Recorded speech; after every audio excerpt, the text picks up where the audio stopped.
11 months before he passed away, T.K. Carter participated in his final interview. In that interview, he talked about the difficulty of recently losing his wife, some tough life lessons, the role that was his defining moment, and how he wanted to be remembered. Don't look how big the part is.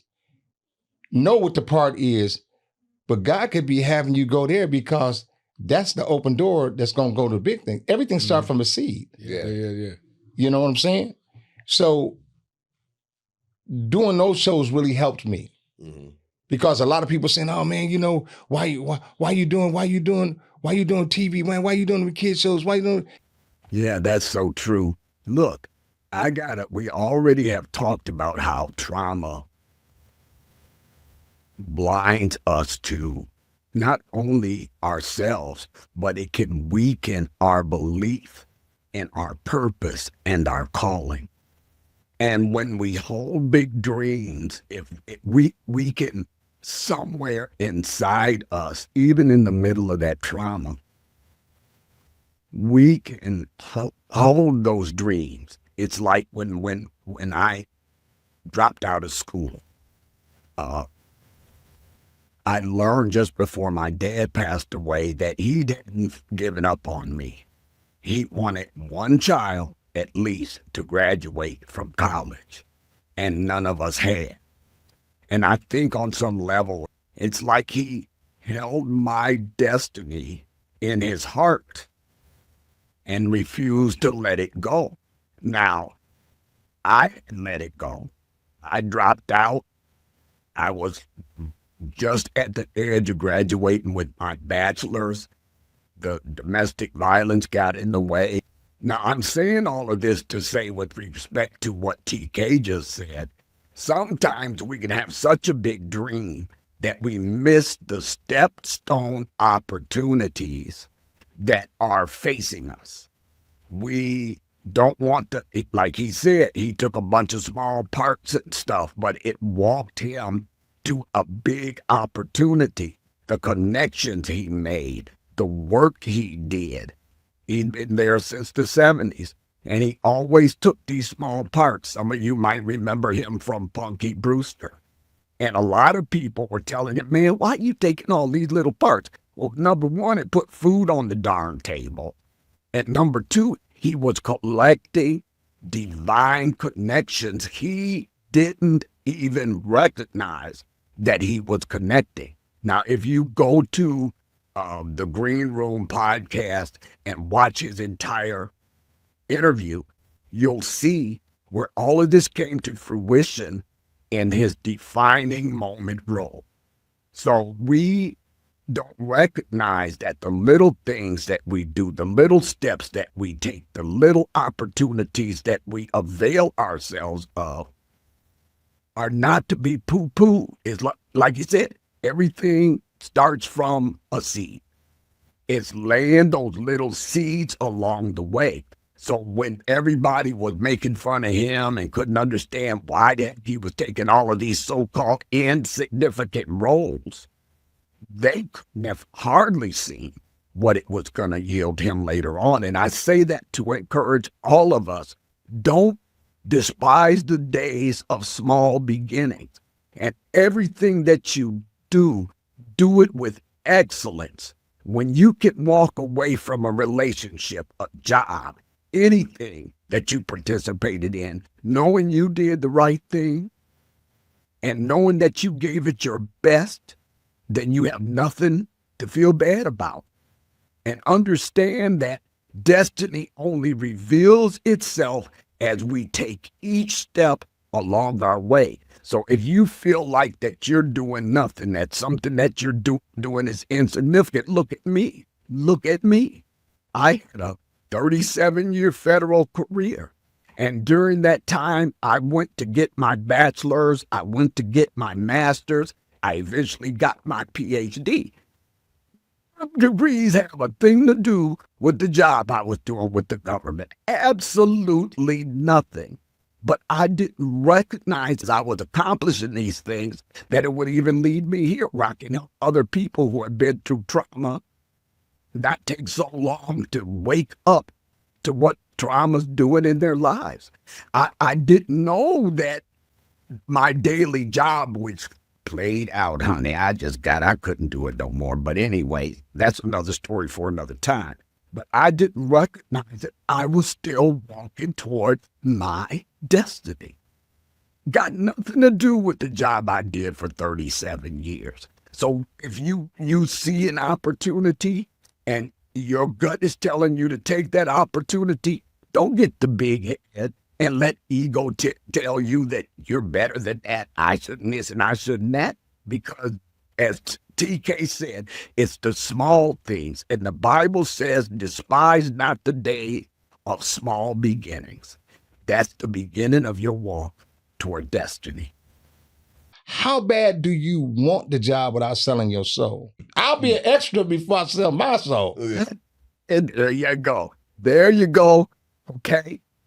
So when we hear the words, sell your soul, it's not like you're just sitting there with your legs crossed on the love seat and Satan sits down next to you and offers you your dreams and wishes if you just let him have your soul. Selling your soul comes in increments. Selling your soul involves every little compromise you make against your personal values. It involves your focus to some extent, but more than that, it has to do with how bad you may want something can walk you into some crap you can't get out of. So it's like if you go and say that you want to be an actress or an actor, and you go to LA and you run into these ne'er-do-well people who tell you, well, if you sleep with me, that I'll give you this. And if you take this drug with me, I'll give you that. If you do this, I'll give you that. Those kind of things, right? In a minute, he's going to talk further along these lines. But selling your soul comes with every opportunity in which you make a decision against your personal values and you compromise yourself for that thing. Okay? So don't think that it's a big dramatic talking to the devil. If you compromise this value, you will compromise another value, and I'll just do it this one time or land you somewhere you don't want to be. If God has it for you, can't nobody have it. The corner. They didn't want to give me the job in the corner, man. Tasha Smith, very good friend of mine. I'll go over to Tasha's house. Tasha's feed me lunch and let me hang with her and kick it with her. And there was a casting director casting the corner. And I could never get an audition. I could never get a meeting. Tasha hooked me up with her manager, and her manager got me in to do an audition. Now, here's the deal before I got the audition. The casting director just had me down there reading with all these other actors. Cats be coming in like Don Cheadle and all these other, and I got to be there. I'm like, why am I? You were reading with them for their audition. I'm reading with them for the role that I know that I'm right. Okay. And I'm looking at the book, and I'm saying, this dude, the real Gary, looked like TK. I said, why shouldn't I? That's 2-3 weeks go by. They can't find the guy. They can't find it. They finally give me an audition to play Glenn Plummer's role, Blue. But I don't want to play Blue. I'm like, all or nothing. Either I'm gonna play this guy, or don't call me. I don't care. Well, but TK man, the role Blue, such and such and such. Okay, I'll read the role Blue, but I want to read Gary. I am Gary. I'm that guy. I had my drug problems. I said, man, this role is me. They still wouldn't give me. This lady, I never forget it. I ain't gonna mention names. She wouldn't give me the role. I'm not playing Blue. But they take my picture and they take my resume. Now I got the chops. Week goes by. Chris Albrecht, who remember me back from the comedy days, he's the president of HBO. He said, now let me just say something right now to you guys. Let's just cut it right now. He says, now I want you to look at all of these actors right here, and I want you to look at T.K. Carter. Who would you rather watch in the lead for 6 hours? These guys or this guy? He says, I'm going with TK. I tell you what you do. You get him and Glenn Plummer to do scene, and whoever kills it, that'll be your Gary. And they gave us an extra scene that was like 3 to 4 pages. All monologue. I'm in shape for it because, I've been doing this since the 70s. So, I'm like, went up in there, man. And that room was packed. After I finished, you can hear a pin drop, and the lady who was reading with me was crying. And to this, it makes me cry because that show was for all of those people who couldn't make it with drug addiction, bro. Mm-hmm. And I'll never forget it. You got the lead. You got the role. Now, how does that play into what we just talked about? This man would not compromise his values in the multiple decades that he was an actor. Wouldn't compromise, right? And like he said, watch his attitude here. I don't want to read blue. I'm Gary in the corner. It was a 6-part miniseries, I think, in 2000, about a drug addict. It's a true story about this guy. Everything this guy had, the degree, the good job, the car, everything, and fell into this drug thing. Okay? So, but back to TK.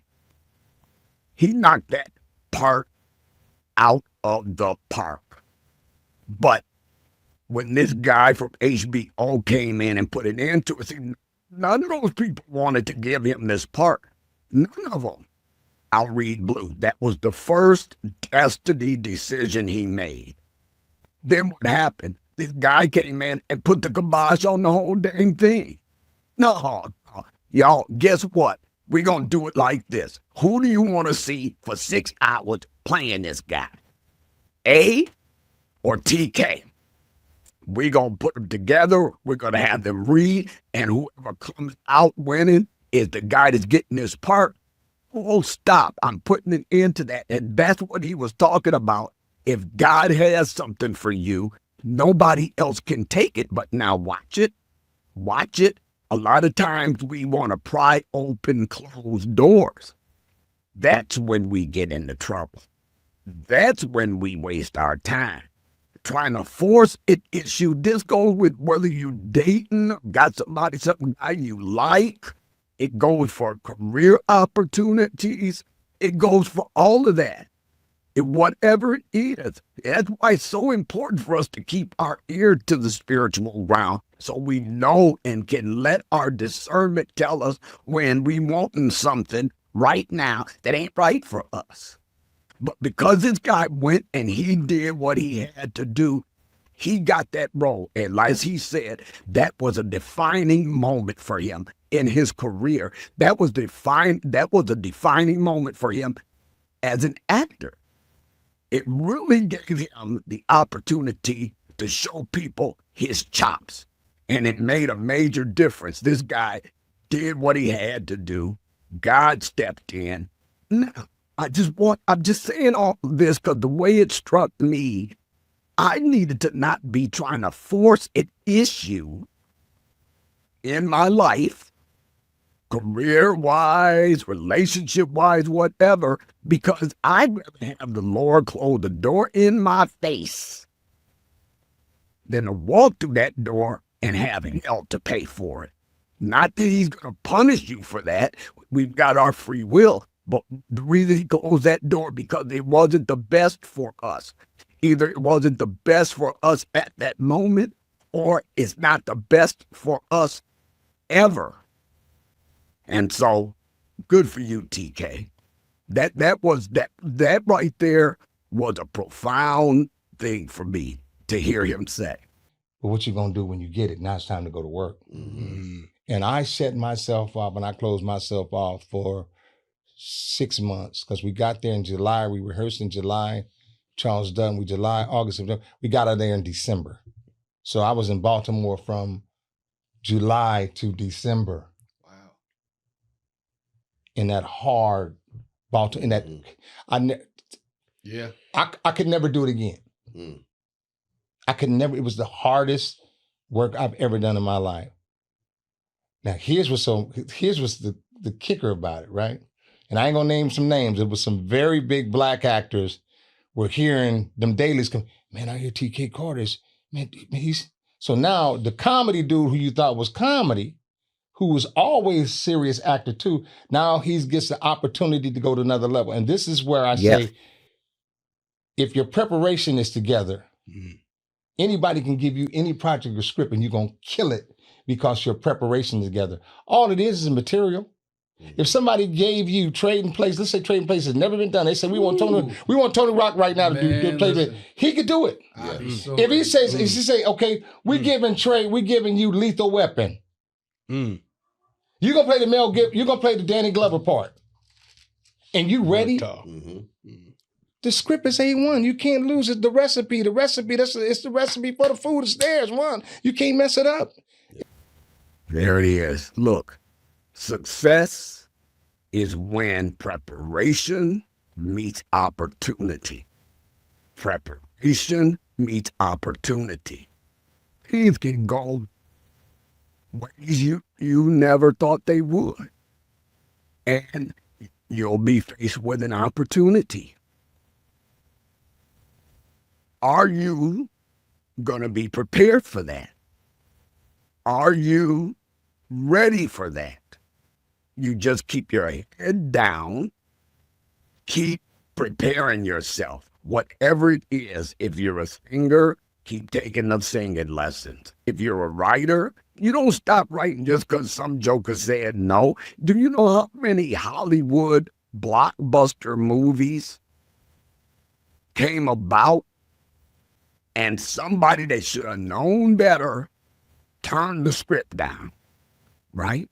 So you just never know. Just be prepared. Whatever your dream is, be prepared. So I'm encouraging everybody, whatever your talent is, whatever your calling is, just keep learning, keep practicing, keep doing it. Don't let anybody discourage you from that because your opportunity will come. Is there anything you would say to your 20-year-old self? Any piece of advice? The way I would do it differently is I would be like, I'd have studied more. I studied, but I was going for the money instead of the craft. Right. I'd have took care of my health a lot more. And I tell the brothers this right now. You check your numbers, right? Man, how much I got in my bank account, what year my car is. These are all numbers, right? What address I live, right? These are all numbers, right? Okay. How long I've been in these are all numbers, right? Start checking the numbers at the doctor. Get your doctor. Start checking out your health. What's my prostate count? What's my blood count? What's my blood pressure count? What's my A1C or whatever, you know? If your health is 100%, you can have fun spending the money. If your health is 100%, you can create better. Hey, take a minute and do me a favor. If you're on mobile, hit the hype button and also hit the subscribe button. It's free, and like the video. I would handle my priorities a lot different. Instead of going for the fame and the success and did you see me on TV last night? I'd been like, man, it's time for me to really like focus in on my spirituality, focus in on my health, focus in on my wealth and focusing on my creativity. Well said. And it's profound that we would lose him like this. We still don't know what caused it. But what he's really talking about here is something the older we get, the more we treasure it. There are two things that will stand you in good stead as you move forward in life. And the younger you are, when you learn this, the better off you will be. First, your why. Second, your core values. You have to establish that up front. Why are you doing what you've chosen to do with your life? You've got to remember that, because there will be many opportunities to go off course. And once you get off course, you usually aren't quite aware of that until you burn out or until you wind up someplace you don't want to be. The second thing is core values. What are your core beliefs and what is important to you in your life? Every decision you make on any level, in any life area, must be held to the standards of your why and your core values. Your why and your core values. That's your guiding light. Those things right there. Because if you hold every opportunity and every decision to those two things, you will not go off course and you're less likely to get burnt out. It's very important to do this, because that way you're making decisions that are destiny driven. That way you can override trauma telling you the wrong thing. That way, when you reach this area over here, you will be, number one, prepared. We talked about preparation meeting opportunity. And number two, you'll be living a purpose-driven life. So core values and your why are the most important guidelines to hold your life decisions. What do you want to be remembered for in his career? I just want to be remembered for doing great work. And Awesome. great work from comedy, great work from stand-up, great work for, dramatic acting, great work for creativity, and great work for helping people, so that I can say that I did use my talent wisely. Mission accomplished, mission successful, TK.